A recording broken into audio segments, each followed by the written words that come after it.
तो अब जबकि तुमने न्यूटन का पहला और दूसरा लॉ पढ़ लिया है, अब हम तैयार हैं न्यूटन के तीसरे लॉ को पढ़ के समझने के लिए। और तुमने न्यूटन के तीसरे लॉ के बारे में कई जगह पे पढ़ा होगा। इस वीडियो में हम न्यूटन के तीसरे लॉ को बहुत अच्छी तरह से समझने की कोशिश करेंगे। तो न्यूटन का तीसरा लॉ ये था कि to every action there is always an equal and opposite reaction. अब ये क्या चीज हुई भाई? तो इसको सरल शब्दों में समझने के लिए ये लिखा है हमने, if body A applies a force on body B, then simultaneously B will apply an equal force on A in the opposite direction. मतलब कि अगर बॉडी बी पे फोर्स लगा रही है तो उसी समय बॉडी बी भी ए पे फोर्स लगा रही होगी और उतना ही बराबर का फोर्स लगा रही होगी और उल्टी डायरेक्शन में लगा रही होगी। मतलब कि अगर मैं किसी बॉडी को ढकेलूं, मान लेते हैं कि मेरे पास एक ब्लॉक है, ये रहा ब्लॉक, और मैं उसे ढकेलने की कोशिश कर रहा हूं, तो क्या होगा कि ये जो ब्लॉक है ये एक्सेलरेट करने लगेगी क्योंकि मैं इस पर फोर्स लगा रहा हूं, है ना। तो आइए इसे बना लेते हैं। मैं बॉडी पे फोर्स लगा रहा हूं ऐसे इस डायरेक्शन में, तो ऐसा नहीं हो सकता कि सिर्फ और सिर्फ मैं ही उस पर फोर्स लगाऊं, क्योंकि उसी समय बॉडी भी जो है वो बॉडी मेरे पे फोर्स लाएगी, इक्वल फोर्स लाएगी उल्टी डायरेक्शन में मेरे हाथ पे। और ऐसा हम महसूस कर सकते हैं क्योंकि हमारा जो हाथ है वो कंप्रेस होने लगेगा, हमारा जो मसल्स है, हमारा जो फ्लैश है वो कंप्रेस होने लगेगा, उस पर दबाव पड़ने लगेगा। तो इसे देख के आप ये समझ सकते हैं कि आप पे कोई ना कोई फोर्स लग रहा है, क्योंकि अगर फोर्स नहीं लगता तो आपके हाथ पे कोई कंप्रेशन नहीं होता। जैसे कि आपका हाथ अभी अगर खाली हवा में है तो उस पर कोई कंप्रेशन नहीं है। मेरे सामने एक टेबल रखी है और मैं इस टेबल को ढकेलने की कोशिश कर रहा हूँ, और क्योंकि मैं इस टेबल को ढकेलने की कोशिश कर रहा हूँ तो मैं इस टेबल पे फोर्स लगा रहा हूँ इस डायरेक्शन में। और क्योंकि मैं इस डायरेक्शन में फोर्स लगा रहा हूं तो न्यूटन के थर्ड लॉ के अनुसार ये टेबल भी इक्वल फोर्स लगा रही है और उसी समय लगा रही है मेरे हाथ पे।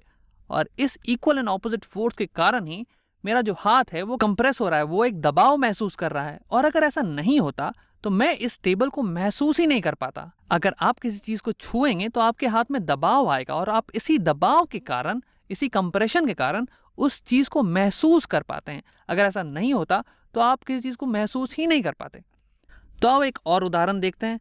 मान लो कि तुम समुद्र तट पे हो और बालू है और बालू पे तुम खड़े हो, ठीक है, रेत पे तुम खड़े हो, तुम जूते पहन के खड़े हो, तो तुम जो हो बालू पे एक फोर्स लगा रहे हो और वो जो फोर्स है वो तुम्हारे वजन के बराबर है और नीचे की डायरेक्शन में। तो तुम्हारा वजन जो है, तुम्हारा जो फोर्स है वजन के बराबर, वो बालू को नीचे की तरफ ढकेल रहा है। तो क्योंकि ये ढकेल रहा है तो इसके कारण जो बालू है वो थोड़ी बहुत खिसक जाती है और इसी कारण से तुम्हारे पैर का निशान जो बालू पे बन जाता है। और न्यूटन के थर्ड लॉ के अनुसार जो बालू है, जो रेत है, वो भी तुम्हारे पैर को इक्वल एंड ऑपोजिट फोर्स से ढकेल रही है। तो यानी कि रेत जो है तुम्हारे पैर को ऊपर की तरफ ढकेल रही होगी और वो बराबर फोर्स से ढकेल रही होगी। और इसे भी हम चेक कर सकते हैं क्योंकि देखो, तुमने न्यूटन का सेकेंड लॉ पढ़ा है। तो न्यूटन के सेकेंड लॉ में न्यूटन ने यह कहा था कि जो नेट फोर्स है बॉडी पे वो बराबर होगा मास इंटू एक्सेलरेशन के। तो अगर तुम्हारी बॉडी पे सिर्फ और सिर्फ एक ही फोर्स है, वो है ग्रेविटी की फोर्स, तो तुम्हारी बॉडी जो है एक्सेलरेट करनी चाहिए नीचे के डायरेक्शन में, क्योंकि ग्रेविटी तुम्हें नीचे की तरफ खींच रही है तो तुम नीचे की तरफ एक्सेलरेट करने चाहिए। लेकिन तुम वहीं के वहीं खड़े हो, तुम्हारा नेट एक्सेलरेशन जीरो है, यानी कि तुम पे नेट फोर्स जो है वो जीरो है। इसलिए तुम्हारा जो ग्रेविटी का फोर्स है वो जो है बैलेंस किया जा रहा है ये रेत के फोर्स के कारण। यानी कि तुम पे एक फोर्स है जो कि ऊपर की तरफ भी है और वो बराबर है तुम्हारे वेट के फोर्स के। तो आप एक और एग्जाम्पल देखते हैं, एक बहुत ही फेमस एग्जाम्पल, एक रॉकेट के हवा में स्पेस में जाने का एग्जाम्पल।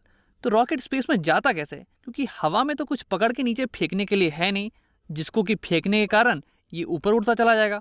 तो इसके लिए रॉकेट्स करते क्या हैं कि अपने ये फ्यूल टैंक, ये है इनका फ्यूल टैंक, इस फ्यूल टैंक में बहुत सारा फ्यूल लेके चलते हैं ये, और फिर केमिकल रिएक्शन होता है इस फ्यूल टैंक में, जिसके कारण ये जो फ्यूल है ये गैसेस में बदलता है और इन गैसेस को बहुत ही हाई, अल्ट्रा हाई वेलोसिटी के साथ ये जो रॉकेट है ये पीछे की तरफ, यानी नीचे धरती की तरफ फेंकती है।